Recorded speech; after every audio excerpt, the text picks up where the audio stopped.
citizens of the Nigelverse. It is Nigel once again, and this is going to be another movie review. So, we are diving back into the world of the X-Men, and after taking a brief hiatus due to both awful month and me really wanting to watch Into the Spider-Verse, which I still haven't seen Across the Spider-Verse yet, but I will eventually, and I'll of course review it for the channel. But we're heading back into the X-Men universe. This time we are looking at the Wolverine. The second Wolverine solo film. Is it better than X-Men Origins Wolverine? Let's find out. But as always, I'm not a professional movie reviewer or movie analyst or anything. Just a man who enjoys a good time, and I had a pretty decent time with this movie. I guess I'll answer the question right away. Is this better than X-Men Origins Wolverine? I'd say yeah. I think overall this movie is probably better than X-Men Origins Wolverine. Is it the best X-Men movie so far in the series? I wouldn't say that, but it is like a nice solo Wolverine adventure. It's a little bit of foreshadowing as to what's to come, especially with the post-credit scene, which we'll get into, and then also some stuff that's explored and won't become crucial until later on, perhaps.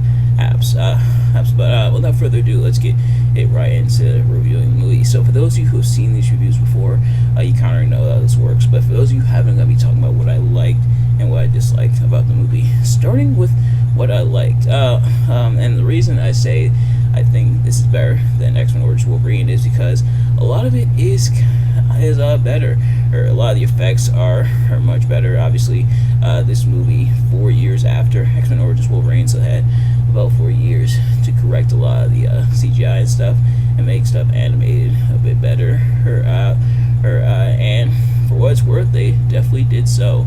And seeing Wolverine's character, how he's affected, it's some of the characteristics of Wolverine are really explored here, or how he's been affected, because this takes place, I believe, a year or two, or possibly even more, after the events of X-Men Origin, or X-Men The Last Stand, I should say. So, X-Men The Last Stand happened where Wolverine was forced to kill Jean Grey, and now we kind of see some of the after effects of it with Wolverine becoming a hermit. Still thinking about Jean Grey, still kind of having nightmares about what happened and everything, but also trying to adjust and kind of move on without her, or not letting that haunt him anymore, which for the most part he definitely does. And the characters surrounding Wolverine this time around, I think, are pretty decent for the most part. So we have a variety of characters. We have Yoshida, who turns out to be the Silver Samurai, and we'll get to that. As Silver Samurai, of course, notable Wolverine enemy. We have Mariko, the love interest, and Ichihiro Yoshida's granddaughter. We have Yukiya, and who is kind of like Mariko's adopted sister. We have Arata, the archer, tied to Mariko. We have Viper, who works for Ishida.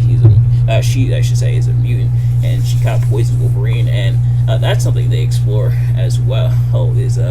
Is Wolverine not having his healing abilities, as Viper has attached a deadly bug to Wolverine's body, and we kind of see it foreshadowed with Wolverine when he visits Yoshida as Yoshida is dying, and we see the bug attached to Wolverine and kind of draining him of his healing factor after the bug was introduced, at first being in one of the jars, and then we see the jar empty as the bug has been attached to Wolverine, after Viper poisoned him and stuck the bug inside of him and attached to his heart. Wolverine, of course, pulls it out, able to restore himself and everything, and so that is kind of explored, and the relationship between Wolverine and Mariko, kind of being love interest and everything, also kind of showing him as he's getting over Jean Grey.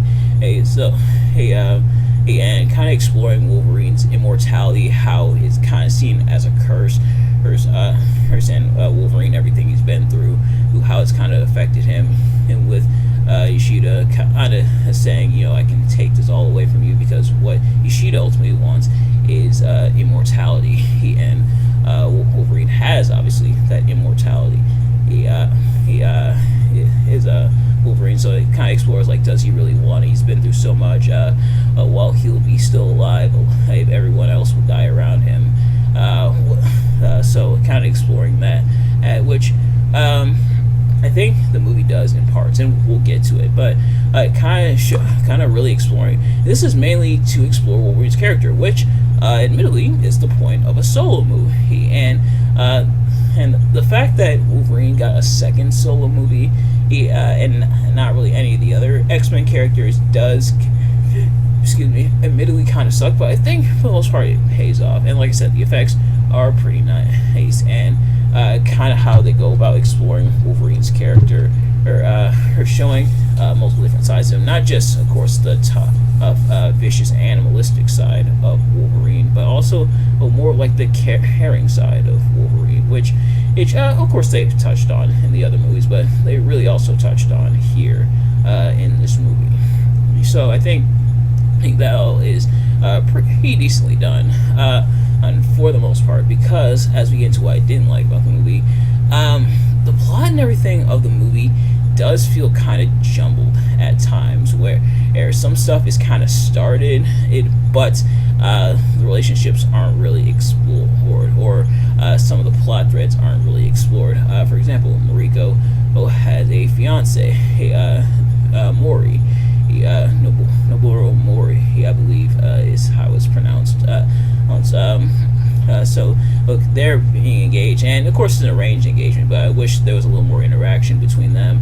Mariko and Yukio don't really have a whole lot of interaction either, which kind of sucks.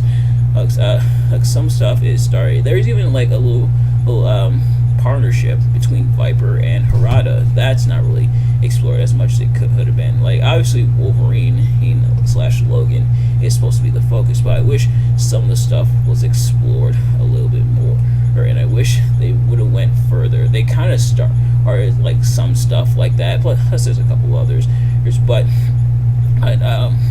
they went through and really he went further with some of the stuff, but pulled back on others, and some of the stuff, obviously it can't be as important as Wolverine because he's the star and everything, he's the main character of the movie, but I wish some of that stuff got explored a little bit more, because it also would have helped the narrative and kind of helped the sense of world building, not just Wolverine, but the world around him, with the family and everything, being in this family, and the twist of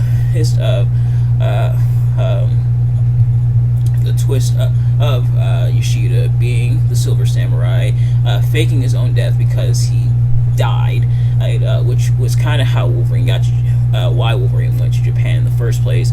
And they show the flashback of World War II, and more specifically the atomic bombing. So, oh boy, Logan saving Yoshida's life, and so Yoshida wanting to, he feels like he's repaying the favor, which is another thing that they kind of explore but don't really explore as much, which is Yoshida wanting, feeling like he's doing Wolverine a favor by getting rid of his immortality. He kind of like, help me, I help you, except Wolverine in this case doesn't really want to be helped, especially not against his will of Wolverine having kind of the healing factor taken from his body so that he can die and grow old and die and everything. And like, that's also something that started and it's fault. And I feel like they only go halfway. They show Wolverine really contemplating it and really going about it and everything, especially with Wolverine's healing factor not being as potent as it was before, or ultimately him accepting that he's going to have this healing factor and he's going to live for a very, very long time. But I wish I would have went a little bit further with it. But back to Yoshida as the Silver Samurai, it's an interesting twist, and it's probably a twist you've seen coming if you read the comics and everything, and you know Yoshida's supposed to be the Silver Samurai. But the fact that it happens so late into the movie, like, it pretty much happens at like the end, in like the final battle between Wolverine and the Silver Samurai. The fact that it happens so late in the movie, I think, kind of betrays the twist a little bit. Like, if the twist happened earlier in the movie, like if it started at like the end of the fight, or not at the end of the fight, that's what it actually happened, but if it started at the beginning when Wolverine is bound and everything, and it's revealed that Yoshida was in the Silver Samurai suit, which the Silver Samurai suit is actually really cool, and I like how it's big and much bigger than Wolverine and everything. But if the twist was done earlier of Yoshida being in the Silver Samurai suit, being the Silver Samurai, faking his death, if that was done earlier in the fight, I think the twist would have been more impactful. But the fact that it was done so late, it could have been an interesting twist, and it should have been an interesting twist, and those who didn't see it coming would be like, what? He faked his death? But because it happened so late, you don't really have any time to register it. Let me know if I'm making any sense. If I'm making any sense in my explanation, but I wish the twist was done a little bit more. And another reason why I say it is kind of jumbled, some of the stuff. The movie, he somewhat establishes an identity, this being a solo Wolverine story exploring his healing factor and his immortality, he and the guilt of having killed Jean Grey. But I wish it would have went a little bit further with it. That, and it takes a little bit to actually get to the action stuff. Thankfully, once the action starts, it doesn't really stop.